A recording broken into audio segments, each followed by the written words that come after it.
Ciao a tutti! In questo video vado a parlare dell'accordatura a 432 Hz. Il tema mi ha incuriosito molto, visto di dilagare un po' qua e là da un po' d'anni a questa parte, e quindi sono andato un po' ad unire i puntini di conoscenze pregresse legate agli studi che ho fatto, oppure ricerche nuove, attuali, che sono andato un po' a sviscerare, e quindi quello che andrete a vedere è il risultato di questa ricerca che ho fatto. Allora, secondo me il tema sta generando una gran confusione e anche una buona dose di illusione. Il tutto perché principalmente trovo appiglio, primo, in un'assenza di conoscenze di base delle tematiche trattate, o anche per l'assenza di collegamenti fra di esse, perché se ho una determinata informazione ma poi non la so linkare, non la so collegare alle altre, mi perdo il contesto. Quindi questa può essere un'altra condizione molto importante che va ad influire su quello che è poi ciò che vado ad esprimere. Quindi, come per altri contesti, anche questo qua del 432 Hz è facile un po' cascare in distorsioni della realtà, poiché può capitare anche che tali tesi trovino sostegno, come in questo caso, sostegno fervido anche da soggetti che sono, diciamo, un po' visti come un'autorità del campo a cui appartengono, che sia esso campo musicale, scientifico, della medicina. Quindi avere una persona che tu reputi illustre sul suo campo, che te la spara lì, è più facile che tu gli dia credito a questo, che dice l'ha detto lui, allora sarà vero. Non è sempre così. L'intento di questo video è quello di porre dei quesiti per far emergere delle riflessioni su questo tema, non per convincere né tantomeno offendere qualcuno. Ad ogni modo, spero possa essere argomento di interesse e quindi buona visione.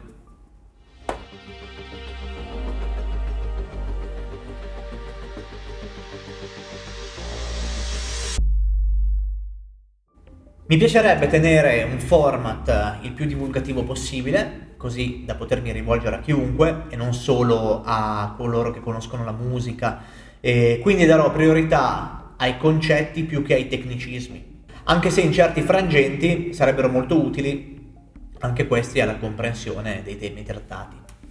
Allora, anzitutto, per chi non sapesse di che cosa stiamo parlando, cosa significa accordatura a 432 Hz?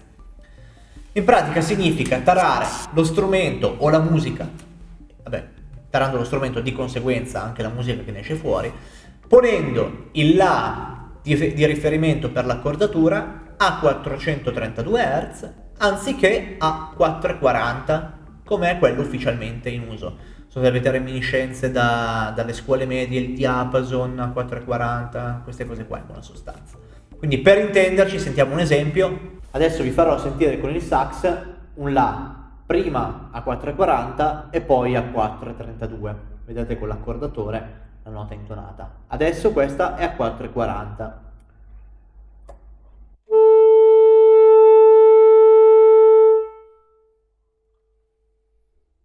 Adesso imposto l'accordatore a 432, ok.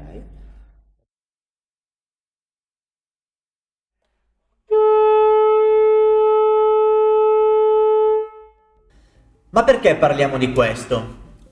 Perché questa pratica sta prendendo piede, supportata anche da personaggi di spicco nei diversi panorami di riferimento, che come dicevo prima vanno dalla musica alla medicina alla spiritualità un po' da discount, sostenendo in buona sostanza la tesi che la musica accordata con il La 432 Hz sia benefica, persino terapeutica, sostanzialmente perché questo La accordato a 432 risulterebbe in armonia con la frequenza della Terra, che dicono sia di 8 Hz, quindi essendo un suo multiplo vibra con il tutto. Cosa accade quindi sulla base di questa teoria? A parte il business che si sta generando, o queste grandi conferenze dove si predica l'ideologia e si convertono nuovi adepti anche, perché alla fine poi in queste cose qua è facile anche sfociare nelle psicosette, però questo è un altro discorso. Ma alla fine, su questo, chi se ne frega da un certo punto di vista. Di ben altra entità invece il fatto che tali pratiche, vendute per miracolose, si stanno infilando anche all'interno, ad esempio, degli ospedali, nelle sale operatorie, nelle cliniche, blasonando appunto queste qualità terapeutiche e taumaturgiche a questa musica accordata in questo modo. Allora, specifico fin da ora che non ho nulla contro questo tipo di accordatura, cioè ma è il concetto che vi sta dietro e le conseguenze di riflesso legate a questa ideologia. Ed è per questo che faccio il video, perché allora, se uno piace accordarsi a 432 è liberissimo di farlo, come meglio crede, però dentro di sé uno lo può scoprire se dietro a tale pratica vi sta anziché un mi piace e lo faccio, oppure un lo faccio perché così sono fico, lo faccio perché così sono meglio degli altri, lo faccio perché curo, mi sento qualcuno. Quindi lì sta a ognuno dire il perché lo fa. Ma andiamo al sodo. Vediamo quindi alcune delle asserzioni poste dai sostenitori di questa ideologia, che adesso mi spingerei a chiamare falso ideologico a questo punto. La prima, il La a 432 Hz, come abbiamo accennato prima, è una frequenza benefica perché vibra con la frequenza della Terra di 8 Hz, quindi essendo un suono multiplo vibra in armonia con tutto l'organismo, tutto l'universo, tutto quanto. La seconda, il La 440, quello che usiamo noi attualmente, è stato introdotto dai nazisti per rendere le popolazioni manipolabili ed aggressive. La terza, le vibrazioni del 432 sono più armoniose, sono più geometricamente strutturate, danno dei disegni perfetti e simmetrici. Questo lo dimostra anche la cimatica, appunto queste geometrie ce lo danno come informazione della cimatica, che è una scienza, e quindi se lo dice la scienza, puntini puntini, e vediamo dopo questa parte. Queste sono solo alcune delle tante asserzioni che vengono dette a sostegno di questa musica a 432 Hz, perché come in ogni buon minestrone ci sono una miriade di ingredienti e questo minestrone non è da meno.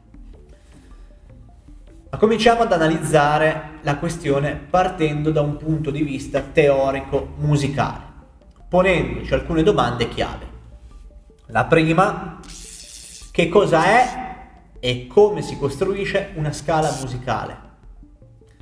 E la seconda, da quali elementi dipende l'accordatura di riferimento degli strumenti? Perché siamo accordati a 440? Perché siamo accordati a 4,15? Perché siamo accordati a 4 e rotti? Cioè, il succo è questo. Partiamo dalla prima domanda. Allora, una scala musicale è una successione di suoni, detti intervalli o gradi della scala, le note per intenderci, determinate da rapporti fissi in relazione al tipo di sistema accordale utilizzato e al tipo di scala presa in considerazione, e di scale ce ne sono tantissime. A questi gradi corrispondono delle frequenze che indicano l'altezza in buona sostanza della nota, cioè il Do avrà una diversa frequenza rispetto ad un Mi, rispetto a un Sol, eccetera eccetera, e le frequenze appunto sono misurate in Hertz. Partendo da quanto abbiamo appena detto, possiamo cominciare ad intuire in maniera molto approssimativa che una scala ed il suo temperamento, cioè come le note sono state temperate, adattate al sistema accordale, dopo vedremo a questo punto cosa significa nello specifico. Diciamo quindi scale e temperamento, che alla fine sono alcuni degli elementi che reggeranno poi la struttura portante delle composizioni, siano un costrutto artificiale legato a questioni che possono essere di natura pratica, temporale, estetica, legata alla fisica degli strumenti, allo stile di musica, motivazioni geografico-culturali, tecnologiche, ideologiche, anche religiose. E andiamo a vedere, per rispondere alla seconda domanda posta poco fa, come siamo arrivati alla costruzione del nostro sistema di accordatura. Già solo queste poche informazioni ci permetteranno di aprire un attimino le porte ad alcune considerazioni. Allora, cominciamo a comprendere il primo concetto fondamentale. Il contenitore della scala è l'ottava. Quindi cosa significa l'ottava? Immagina di avere un cassetto, dove il lato di sinistra è, supponiamo, un Do, prendiamo una nota campione, e il lato di destra è un altro Do. Questa è l'ottava, Do, Do. Però questo Do qua ha una frequenza doppia rispetto a questo qua. Ok? Cosa significa frequenza doppia? Ta, ta. Ok? Sono la stessa, il nome è lo stesso della nota, però questo ha una frequenza doppia. Quindi se questo è 2,61,63, questo sarà 5,23,26 moltiplicato per 2. E via dicendo, questo qua sarà una frequenza doppia a questa, e via dicendo. Queste sono le ottave. Detto questo, tra questi due lati, immagina di inserire delle asticelle. Quante vuoi che siano le note della scala? E il punto in cui le collochi andrà a determinare il nome della nota a cui corrisponderà una frequenza, che sarà in rapporto fisso con i due estremi, quindi con il nostro contenitore della scala, l'ottava. Quindi questa asticella immagina che possa essere spostata entro i suoi dintorni. Quindi il nome della nota resta tale, ma verrà modificata la frequenza. Ecco il temperamento in maniera molto approssimativa, a livello concettuale, come dicevo prima. Questo è un esempio molto semplificato che però ci aiuta a intuire due cose, e cioè che ci sono, primo, un'infinità di scale, a seconda di dove io colloco queste asticelle virtuali, e secondo, diversi modelli di accordatura, perché se io questa nota che si chiama Sol posso tenerla lì, oppure posso spostarla un po' in qua e ne cambio la frequenza ma resta sempre Sol, o posso spostarla un po' più in qua. Capito il concetto qual è? Quindi prendiamolo e teniamolo lì. Il secondo concetto fondamentale è questo, e cioè perché un Do all'ottava più alta è il doppio come frequenza rispetto al Do all'ottava sotto? Non può essere di più o di meno? Questa risposta ce la danno la fisica e la matematica. Non stiamo inventando nulla, non stiamo facendo speculazioni di nessun tipo. È una legge naturale. Una nota non è composta da una sola frequenza, ma è costituita da una successione di più frequenze con differente intensità, il volume per intenderci, e frequenza, l'altezza appunto. Quindi ripeto, una nota è costituita da più frequenze sommate fra di loro. Allora, per capirci vi do un esempio pratico. Ascoltate qua, queste sono delle frequenze pure. Invece quello che dicevo prima, che una nota è composta da più frequenze, chiamati armonici, vi faccio sentire con il sax una nota come se fosse spezzata. Vi faccio sentire in pratica gli armonici all'interno di una nota, tutti contemporaneamente.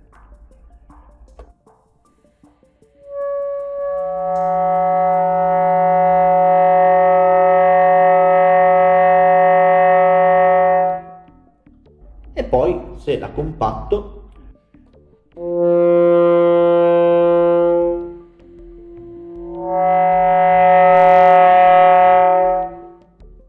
avete sentito che si formano più note in una. Questo è il concetto per capire che all'interno di una nota ci sono più frequenze che la compongono, invece a differenza appunto delle frequenze pure che avete appena sentito. La frequenza predominante è detta fondamentale ed è quella che dà il nome alla nota. Teniamo Do come esempio.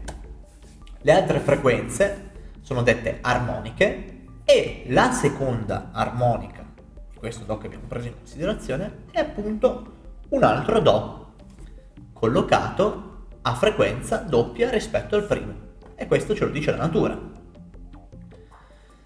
Poi se hai dei dubbi, allora comprati un analizzatore di spettro, studi l'elettronica, le telecomunicazioni, la fisica, la matematica, la musica, e scopri la sequenza delle armoniche naturali da te. Dopo che hai registrato la sequenza e le misure e pensi che l'analizzatore stia mentendo, allora ti studi pure ingegneria, te ne costruisci uno da solo, anzi ti vai a estrarre anche il silicio, non so neanche se si estrae il silicio, te lo estrai e ti costruisci pure il microchip. Ma c'è il rischio che pur avendo studiato tutto alla perfezione, si abbiano milioni di conoscenze e ci sia questa sorta di autorità a livello appunto di sapienza, che si caschi lo stesso in distorsioni o nelle credenze, perché queste trovano appiglio qui e non tanto in quello che si sa. Ora vediamo il terzo concetto chiave. Su questo punto vado veloce perché se no entriamo nel tecnico e domani siamo ancora qua.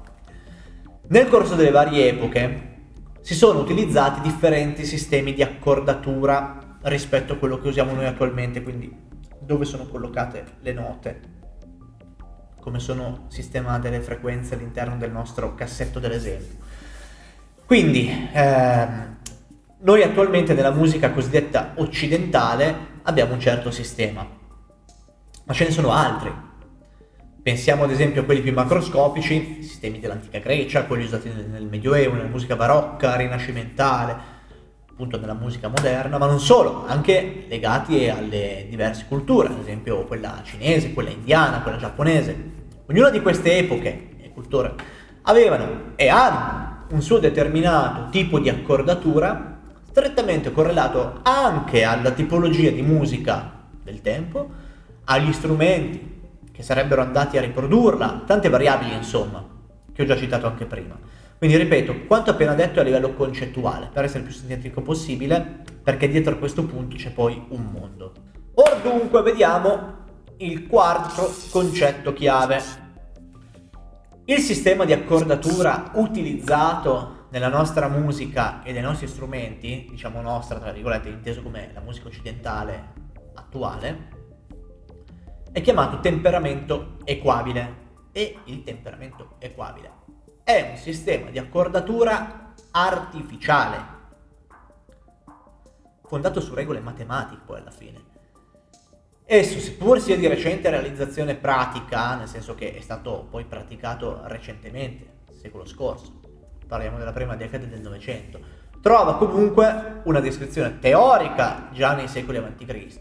e si ripropone poi nel corso delle epoche, sempre a livello teorico per lo più, perché mancava la parte pratica, mancavano gli strumenti per suonarlo. E appunto qui, perché trova riscontro pratico proprio secolo scorso? Per questioni compositive, legato al privilegio e all'uso sempre più massiccio di modulazioni sempre più complesse rispetto ad un privilegio relativo alla purezza degli intervalli naturali. Quindi esigenze anche qui terra e molto pratiche. Quindi una volta costruito lo strumento che potesse proporlo, ecco che poi prende piede e ce lo usiamo ancora adesso. Quindi questo è un altro concetto molto importante. Quindi il temperamento equabile è la risultante pratica di calcoli matematici artificiali. Lo scopo di questa accordatura è anche qui quello di far suonare insieme tutti gli strumenti e in tutte le tonalità, senza dover cambiare continuamente accordatura allo strumento quando si cambia tonalità, come accadeva negli altri tipi di temperamento e appunto come si dovrebbe fare se si utilizzasse un altro sistema di accordatura. Quindi il vantaggio del temperamento equabile è proprio questo: suono in tutte le tonalità senza dovermi per forza ricordare tutte le volte. Quindi a livello pratico come è stata fatta sta cosa? L'ottava, che abbiamo visto prima, viene divisa in 12 semitoni, tutti uguali, equidistanti, a discapito, ripeto, della frequenza che avrebbero utilizzando un modello naturale. Quindi, torniamo all'esempio del nostro cassetto, immagina di inserire fra i nostri due estremi 10 asticelle, tutte equidistanti, a cui corrispondono i nomi delle note: Do, Do diesis, Re, Do diesis, Mi, Fa diesis. E anche qui ce ne sarebbe da dire ancora, però rimaniamo sul concetto. Ripeto, il tutto è stato stabilito in maniera matematica e artificiale per scopi pratici, e cioè, in parole povere terra, suonare insieme ed esigenze compositive. Quindi vedete che di fondo c'è un principio di unione e condivisione anche qui, senza però fare mistici illuminati. Ed ora finalmente, a forza di girare concetti chiave, arriviamo a sbirciare qualcosa dal buco della serratura. Il quarto concetto appena descritto poco fa, cioè che abbiamo i 12 semitoni tutti uguali, è un discorso a sé stante rispetto alla questione dell'A accordato a 4,40 piuttosto che a 4,32, piuttosto che a qualunque altro numero che si voglia prendere in considerazione. È un discorso a parte. Deve essere chiaro che se imposto qualunque tipo di frequenza di base a qualunque nota, poi i rapporti tra i semitoni vanno di pari passo di conseguenza a quello che ho tarato, cioè artificialmente equidistanti. A questo punto, se non ci si offende, non la si prende sul personale, volendo difendere la teoria della quale ci si è innamorati, perché poi alla fine capita quello, la spari, ti innamori di quella teoria e poi i calcoli li fai quadrare, poi magari ti arriva l'amico che dice ma sai che ci avevi ragione, perché? E ti dà pure le conferme, e quindi poi smontare la faccenda anche di fronte all'evidenza diventa ardua la cosa, perché poi quando appunto viene visto anche come autorevole, le persone le convinci, c'è poco da fare. E dai, è roba vecchia sto concetto qua, è roba vecchia, eppure funziona ancora. Quindi, detto questo, una domanda dovrebbe sorgere spontanea, e cioè, supponiamo di accordare il nostro famoso La a 4,32 Hz. Molto bene. Come fa un sistema ad essere definito naturale, perché è quello che viene detto? Il La 432 vibra con la naturale frequenza della Terra che è di 8 Hz, essendo il suo multiplo, quindi tutto l'universo, il cuore, cioè un casino di roba, tutto qua. Quindi come può essere definito naturale quando la sua matrice è palesemente artificiale? Cioè è dichiarato che è artificiale. Calcoli matematici. È una domanda, teniamola lì. La domanda successiva invece è questa. Posto che con un La a 4,40 abbiamo, giusto per prenderne due ad esempio a campione, il Do che è a 2,61,63 e il Mi a 3,29,63. Se io spostassi il La a 4,32 e faccio la proporzione, vedo che il Do mi diventa 2,56,87, che per giusto, se andiamo ad arrotondarlo, diventa 2,57 e non 2,56, perché quello del 2,56 poi è un altro discorso, sempre utilizzato suffragio della credenza di cui stiamo parlando. Quindi anche lì metto 2,56 perché così faccio parlare i numeri al mio posto e la facciamo quadrare. Poi c'è il 2,56 nell'intonazione scientifica, ma è un altro discorso questo, è un discorso a parte. Comunque il Mi che abbiamo preso invece in considerazione come campione diventerebbe 3,23,64, quindi 2,57 e 3,23,64. Dico corretto che non sono multipli di 8, giusto? Quindi abbiamo la 432 e poi queste altre due frequenze che abbiamo preso a campione non sono multipli di 8 queste qua.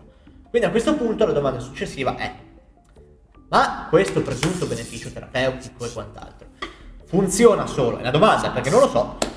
Funziona solo se si suona il La a 432 oppure tutte le note della scala in relazione alla 432? Perché a questo punto, se la risposta fosse la prima, cioè solo il La, allora a quel punto la domanda successiva sarebbe: se quindi suono in una tonalità dove il La non è presente, quindi potenzialmente non lo troverò nel brano, perché non tutte le tonalità contengono il La. E se invece la risposta fosse la seconda, cioè ovvero tutte le note di conseguenza alla 432, allora la domanda successiva sarebbe: ma se l'assunto base è il multiplo degli 8 Hz, il respiro della Terra, di quel che viene detto, insomma, allora per tutte le altre note che non sono multipli di 8 Hz, dov'è che sta il beneficio?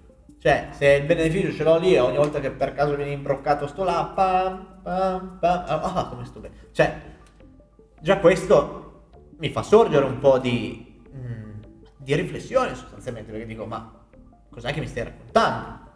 E poi il domandone dei domandoni. Tutta questa menata sul multiplo degli 8 Hz, respiro della Terra è... ma 4,40 senza usare la calcolatrice, non è anche lui un multiplo di 8 Hz. Ma continuiamo a sbirciare dalla serratura. Da dove salta fuori questo 8 Hz di cui abbiamo parlato tanto fino ad ora? Allora, nel frattempo mi sono specializzato anche in geofisica, non è vero. Comunque, allora, 8 Hz si riferisce alla risonanza di Schumann, che in parole povere è un fenomeno di risonanza elettromagnetica, scientificamente riconosciuto a sto giro, cioè esiste davvero questa cosa, seppur, ok, ovviamente strumentalizzato, però è un fenomeno scientificamente riconosciuto. E questa risonanza è provocata dalle scariche elettriche dei fulmini tra lo spazio della superficie terrestre e la ionosfera. Quindi ci sono i fulmini che e c'è questa frequenza che varia. Sono tante in realtà, però teniamo una media. Questa risonanza dalle misurazioni fatte dagli scienziati risulta essere 7,83. Poi questo numero è variabile in funzione di svariati fattori, però teniamo 7,83 che è il dato ufficiale, quindi già non sono 8, sono 7,83. Fosse 8 Hz, allora il 54esimo multiplo di 8 allora sarebbe 4,32 e fin qua nulla da dire. Vabbè, ci sarebbe da dire che il 55esimo sarebbe 4,40, però teniamo sul 4,32 buono. Se prendiamo però 7,83, quindi se non facciamo parlare i numeri al posto nostro, 7,83 lo moltiplico per 54, che appunto il 54esimo multiplo di cui parlavamo prima, diventerebbe 4,22,82. Se proviamo con il 55esimo, 4,30 e 65. 56esimo, facciamo un altro test, 4,38,48, in buona sostanza delle 4,32 non c'è manco l'ombra. Poi è variabile, quindi se è variabile cosa faccio per fare sta presunta musica benefica? Cosa mi attacco col pitch shifter simultaneo collegato al sito della NASA o di chi fa le misurazioni, così quando questa frequenza varia anche la mia intonazione, cioè sta in piedi. Giunti fino a questo punto abbiamo scandagliato la prima domanda posta ad inizio video. Ora andiamo a guardare la seconda domanda che ci eravamo posti a inizio video. Allora, altra cosa che viene detta è che il 440, cioè quello che utilizziamo ufficialmente nella nostra musica, chiamiamo occidentale, fu introdotto dai nazisti per tenere le popolazioni sottomesse, aggressive, eccetera, eccetera. Allora, a parte che a sto punto, prima di parlare su questa cosa qua, sarebbe anche da informarsi a livello storico. Adesso io non ho la presunzione di essere uno storico, però dalle fonti che ho guardato cosa succede? Allora, anzitutto il 440 fu introdotto già in America più di 20 anni prima della conferenza del 39, la conferenza di Londra del 39, al quale si appigliano i gerarchi del 432 per dire che furono i nazisti a metterlo. Comunque un'altra domanda sorge spontanea qua, perché se vado a vedere quando vennero fatte a livello pratico per questioni tecniche di strumentazione, non per altro, cioè doveva esserci la tecnologia per poterlo misurare questo fatidico respiro della Terra di 8 Hz. Quando avvennero le misurazioni effettive? Nel 60-63. Però i nazisti erano prima, giusto? E qua ce ne sarebbe già da dire. Ma basterebbe il fatto appunto che nel 17 in America il 440 era già ufficiale. Poi è vero che nella conferenza di Londra del 39 fu presente anche Goebbels, ma insieme a lui c'erano anche tutti gli altri ministri della cultura di tutti gli stati europei, perché nel frattempo si tentava di prendere una decisione anche a livello europeo. Poi comunque ci si rivede nel 1953 per definire la cosa a livello ufficiale, nel 71 che acquisisce carattere giuridico la faccenda, e in Italia aspettiamo addirittura il 1989, per la precisione qualche settimana prima dello scudetto dell'Inter. Quindi... Ma restiamo comunque in ambito musicale e facciamoci una domanda: per quale motivo, se sono nel posto X l'accordatura era a 4,15, nel posto Y 4,55, nell'altro 4,40, nell'altro 4,32, eccetera eccetera, nell'epoca X 4,15, nell'altra 4,25, cioè ognuno aveva la sua accordatura. Per quale motivo? Allora, anche qui le esigenze pratiche ci danno una risposta. Se io suonassi lo stesso strumento d'inverno o d'estate, questo avrebbe la stessa intonazione? No, perché prendiamo ad esempio anche solo, ecco qua, anche solo prendessimo le proprietà di questo che è un sax attuale. Nel momento in cui vado a suonarlo d'inverno o d'estate, avrà un'intonazione differente, perché la temperatura va ad influire sulle proprietà del metallo, quindi se fa più caldo me lo dilata e avrà un altro tipo di accordatura. Se fa d'inverno un altro ancora, quindi dovrò andare ad agire meccanicamente fin dove è possibile per reiterarla questa accordatura secondo il punto di riferimento. Immaginatevi essere a Crotone o a Vienna, quindi tu hai uno strumento che arriva fino a un certo punto dell'accordatura, ti sposti in un'altra latitudine e non ce la fa più, proprio gli manca la materia per potersi accordare a quel livello. Quindi è chiaro che anche solo la temperatura e di conseguenza i luoghi geografici vanno ad influire su questa accordatura benedetta. Le convenzioni entrano in campo appunto anche per questo. Nel corso dei tempi sono servite per trovare una via di mezzo che potesse rispondere alle esigenze pratiche, quindi esigenze pratiche, suonare insieme, quindi legate alla fisica dello strumento, ma anche alla ricerca di una particolare sonorità, motivazioni anche estetiche, quindi il tipo di musica che andiamo a suonare, come vogliamo farla uscire fuori, ad esempio pensiamo alla musica barocca, luoghi in cui tale musiche venivano eseguite, ad esempio se andavo a suonare in una stanza piuttosto che in una chiesa, piuttosto che l'altra chiesa che c'era appena lì dietro l'angolo, quindi ognuno usava la sua accordatura. Immaginatevi costruttori, le convenzioni danno una mano anche a loro, perché in questo modo avrebbero potuto adeguarsi, trovare una quadra fra tutti quanti. Oltretutto, guarda caso, quando è che accade ciò? Questa è la mia riflessione personale, nel senso che guarda caso la convenzione avviene nel momento in cui c'è questo sviluppo massivo dei mezzi di trasporto sulle lunghe distanze, quindi vuol dire strumentisti e strumenti che si spostano a distanze più ragguardevoli rispetto a come poteva essere in passato. Andiamo avanti con una curiosità, aspetta che appoggio il sax. Sono in vendita dei dispositivi che, dei baracchini, viene detto che siano generatori della frequenza di 8 Hz. Allora, a parte che l'8 Hz non è udibile dall'orecchio umano, perché il campo uditivo dell'orecchio umano va dai 20 Hz ai 20 kHz. Però anche qui supponiamo che arrivi un gerarca del 432 e mi dica: sì, vabbè, non ti serve sentirlo perché tanto agisce direttamente sul tuo campo energetico. Allora qui un esperto di impianti audio o di telecomunicazioni potrà dire quali dovrebbero essere le dimensioni del dispositivo atto a riprodurre una tale frequenza, la potenza che gli serve e la distanza, vista l'ampiezza dell'onda che prendiamo in considerazione, a cui bisognerebbe essere posizionati per poter godere di questi presunti benefici. Quindi di certo non è un baracchino grosso così che ti può generare una frequenza di 8 Hz. A questo punto guardiamo ora la terza domanda posta all'inizio del video.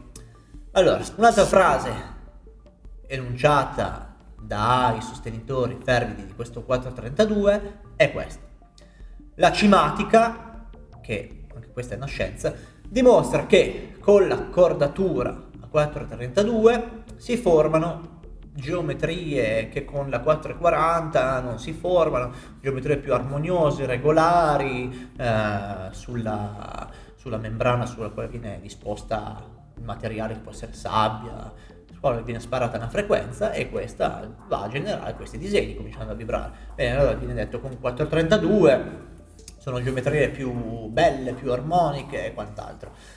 Allora, adesso io non sono un fisico e quindi entro in pieno nel campo speculativo e per fare un parallelismo di tipo intuitivo, quindi dovesse esserci qualche fisico vero che magari mi faccia sapere. Allora, vado con il ragionamento.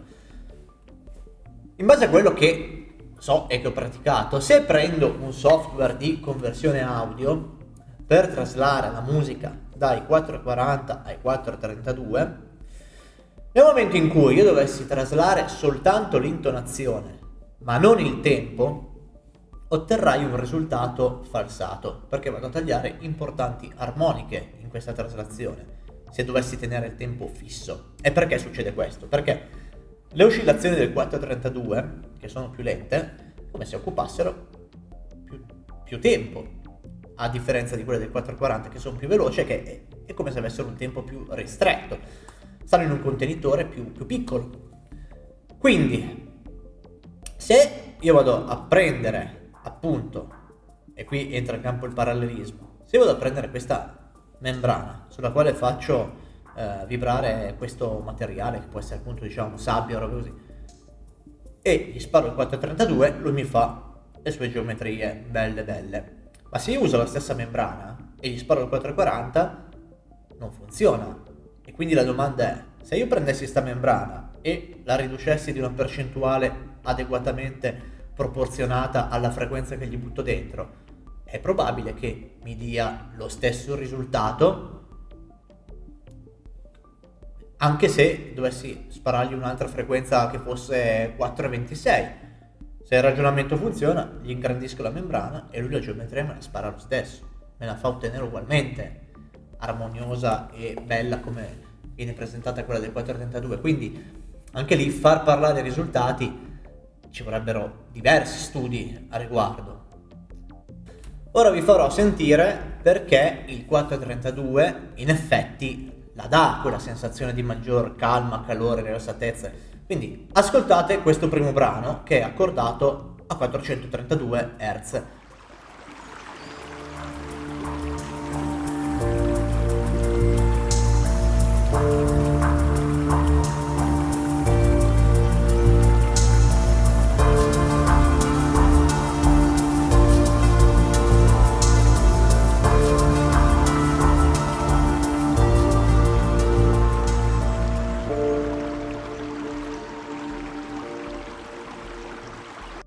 Ora ascoltiamo lo stesso con il La accordato a 440.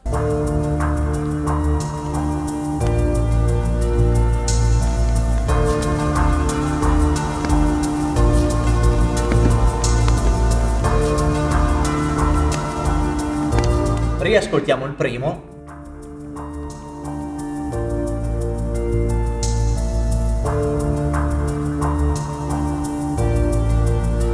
E ora ne ascoltiamo velocemente un frammento di ognuno in sequenza.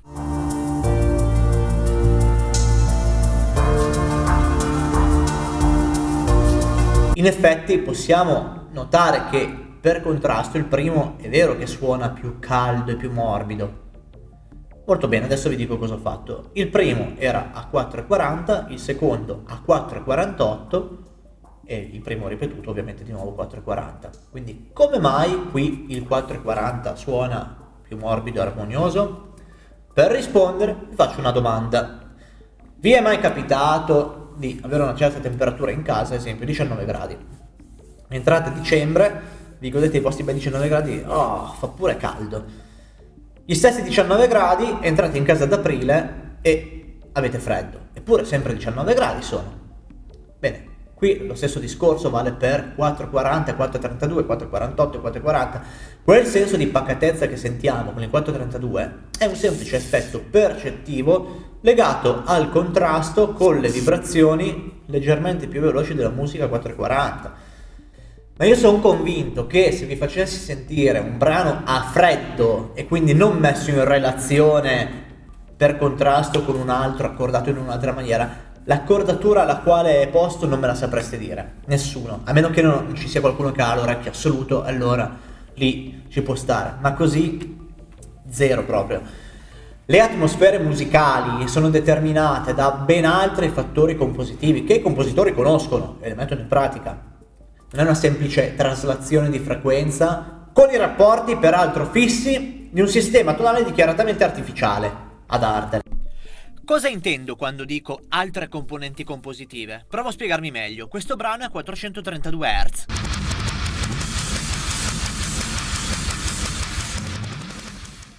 Già detto a inizio video, lo ripeto, non sto dicendo che non si debba suonare a 432, facciamolo pure, chi se ne frega. Anche Verdi, anche qui tiriamo in ballo Verdi perché il là verdiano, Verdi lo sapeva che Verdi si era rotto le palle perché c'era uno che diceva che aveva 432, l'altro che aveva 435, l'altro un'altra cosa, gli ho detto sentite, sceglietene una, va bene, 432, va bene, facciamo 432, perché però scegliamone una, facciamo tutta, scegliamo una cavolo di frequenza di accordatura. Stremato hanno detto ok, scegliamo il 432, però anche qui viene strumentalizzata la cosa, Verdi, la verdiano. Quindi quello che sto dicendo non è che non si debba suonare a tal frequenza, però il modo il modo in cui viene venduto. Poi non so a quanto venga venduto, evidentemente bene. Questo genera un falso ideologico, è speculativo e mistificatore. Quindi poi per carità, tanto male non fa, appunto perché non fa niente. Massimo alleggerisce un po' il portafoglio, chi gli va dietro, però su questo non va da dire, ognuno fa un po' come crede. Però se mi spaccio come autorità del mio campo e qualunque esso sia e do credito a certi tipi di favole, perché ci sta, nel senso non è detto che perché sai tante cose di una roba sei un luminare magari del tuo campo e allora, però non vuol dire che sei una persona risolta, puoi cascare anche te nelle distorsioni o scompensi emotivi che hai bisogno di sentirti importante o roba del genere. E quindi questo cosa accade? Ti metti a giocare sulle fragilità delle persone e questo è un altro tipo di responsabilità. Quindi diverso sarebbe un discorso del tipo ma dai che bello, ma che bella musica rilassante che fai, proviamo a suonarla in questo contesto altamente stressogeno e vediamo che cosa succede. È un tipo di risultato. Però in questo caso su questo 432 il discorso viene spacciato con un altro tipo di entità. Diversa è la faccenda. Se sei un musicista, un compositore vero, improvvisato, magari autoincoronato, cioè, allora prendi atto che componi delle belle musiche, graziose, rilassanti, vendi CD, ma a queste caratteristiche non gliele conferisce una traslazione di frequenza, ripeto, con rapporti fissi, né tantomeno conferisce fantomatiche proprietà taumaturgiche proprio perché il discorso si smonta a fronte di tutto quello che abbiamo detto. Quindi prendi i tuoi meriti esecutivi, compositivi, anche se componi istintivamente, chi se ne frega, il tuo estero, la gradevolezza delle tue creazioni, quello che è, però guardiamo un attimo in faccia alle favole, perché guardando ai dati non sta in piedi il discorso. Adesso io poi non voglio neanche smontare quello che può essere un buon placebo, perché la musica non è la prima volta che viene usata, ok, ad esempio anche negli ospedali o in altri luoghi, come lieta accompagnatrice, non io ti curo, è un altro discorso questo. Però ripeto, come viene venduta e presentata sta roba ai canoni della assuefazione, e questo inevitabilmente poi lo step per sfociare nel settarismo, nella manipolazione, in certi discorsi un po' delicati, e poi breve il salto, è proprio una roba da classici millantatori medievali che ti vendono l'elisir di lunga vita col carrettino e la scimmietta. Fai musica rilassante, è ovvio che ti rilassi, è rilassante, ma questo lo determinano ben altre componenti compositive, come già detto. Poi anche lì andiamo a misurare così facciamo parlare la scienza. È ovvio che se vai a misurare le sostanze che si vanno a smuovere nel corpo trovi tutte sostanze ultrafighe. Per forza ti sei rilassato, però abbi pazienza e mi rilasso anche con Vivaldi, anche se questo è modificato a 435, 440, 442, seppur all'origine nel barocco utilizzavano il 415. Però perché ti rilassi? Perché è Vivaldi, perché le sue composizioni sono così. Molto bene, a questo punto avrei concluso, spero che il video sia stato di vostro gradimento e per mettere d'accordo tutti vi saluto con questo brano. Questo brano è proprio accordato in maniera tale che metta tutti quanti d'accordo. Se non lo sentite alla fine del video ve lo metto in descrizione, dipende da come si comporta il copyright. Ciao!